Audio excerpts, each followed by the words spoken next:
பவானியால் நீண்ட தீபாவளி தொட்டுக்கொள்ளலாம். பூஜையின் தொடக்கத்தில் பார்த்தீங்கன்னா குபேர மனைவியான சித்திரையாக இருக்க தாமரை பூ கீழே வந்தது. பொதுவாக பூ வந்து எப்பவுமே விழுகாது, சில சமயம் சரியாக வைக்கலைன்னா விழுந்திருக்குமோ அப்படின்னு கூட நினைப்போம். இந்த பூ வந்து தொழுகிட்டே கூட அப்படி காலையிலேருந்து மதியானம் வரை கூட அப்படியே நிற்கும். எப்பப்பெல்லாம் பூ விழுகுதோ அப்பப்பெல்லாம் தரிசனம் பண்ணுறவங்களுக்கு நல்ல ஒரு ஆசீர்வாதம் இருந்த மாதிரி உங்கள் வாழ்க்கையில் மாற்றம் முன்னேற்றம் கிடைக்கும். குபேரோட மனைவி தான் சித்திரலேகா தான்.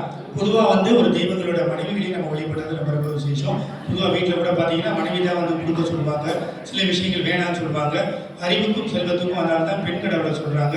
அறிவுங்கிறது சரஸ்வதி, செல்வங்கிறது மகாலட்சுமி. அதனால் செல்வத்தை கட்டி காக்கிறவங்க வந்து பெண்கள் தான். அதே மாதிரி ஆலோசனை சொல்கிறவங்களும் பெண்கள் தான். அது மாதிரி குபேரன் மனைவி சித்திரலேகா என்ன புராணத்தில் என்ன சொல்கிறாங்கன்னா, நம்ம வேண்டுதலை வந்து குபேரன்ட்ட வந்து சொல்லுவாங்களாம், இவருக்கு நீ செய்யி, இவர் கஷ்டத்தில் இருக்காரு அப்படிங்கிற மாதிரி நம்மளோட வேண்டுதல்கள் வந்து அவங்க கொண்டு போய் குபேரன் சீக்கிரம் செய்வாங்க. அது மாதிரி குபேரன் மனைவி சித்திரலேகாவுக்கு அந்த ஒரு பவர் உண்டு. இந்த பூஜையின் தொடக்கத்தில் பார்த்தீங்கன்னா தாமரை பூ வச்சது வந்து கரெக்டாக முன்னாடி வந்து விழுந்தது.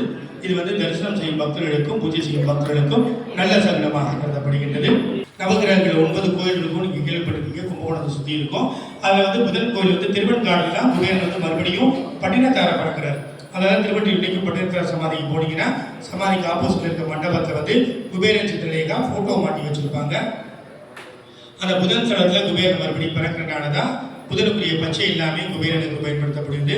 பச்சை நல்ல புகழ், செழுமை, வளர்ச்சி. பச்சை நிறத்துக்கு வந்து எந்த கெடுதலும் தீங்கும் கிடையாது. ஒரே ஒரு விஷயம், நிறைய வளரணும்னு ஆசையை தூண்டக்கூடிய நிறம் மட்டும்தான் பச்சை. அதெல்லாம் ஹாஸ்பிட்டலில் பார்த்தீங்கன்னா பச்சை கலர் சட்டை போட்டிருப்பாங்க. நிறைய இடத்துல பார்த்தீங்கன்னா பச்சையை பயன்படுத்துவாங்க. பச்சை கொடியை அசைச்சு தான் ஒரு நிகழ்ச்சியை தூக்கி வைப்பாங்க. நம்மளே டிராஃபிக்கில் நிற்கும் பொழுது ரெட் லைட் போட்டால் கொஞ்சம் இரிட்டேட் ஆகும், பச்சை லைட் போகும்போது சந்தோஷமாட்டாங்க, வண்டி வேகப்படுத்திட்டு போவோம். பச்சைங்கிறது சந்தோஷம், புகழ், செழுமை, வளர்ச்சி. குபேரனுக்கு உகந்த நிறமும் பச்சை, மகாலட்சுமி உகந்த நிறமும் பச்சை. அதே மாதிரி தான் வந்து பெருமாளுக்கு உகந்த நிறமும் பச்சை. பச்சை நிறத்தை தொடர்ந்து பயன்படுத்திக்கிட்டே வந்தால் நமக்கு நல்ல செழுமையும் வளர்ச்சியும் கிடைக்கும். அதனால தான் ஒரு காலத்தில் நல்ல புகழும் கிடைக்கும். ஒரு காலத்தில் பார்த்தீங்கன்னா எல்லாருமே வந்து ஆண்கள் வந்து தன்னோட கூட பிறந்தவங்க எல்லாருமே பச்சை புடவை வாங்கி கொடுக்கணும்னு சொல்லி ரொம்ப ஃபேமஸாக இருந்தது. எல்லாருமே வாங்கி கொடுத்தாங்க.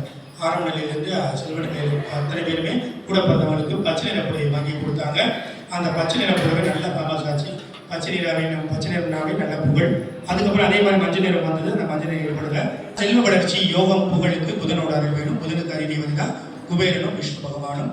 தரிசனம் செய்திருக்கும் அனைவருக்கும் புதனினர்களும் குபேர பகவானினர்களும் பரிபூர்ணமாக கிடைக்கட்டும்.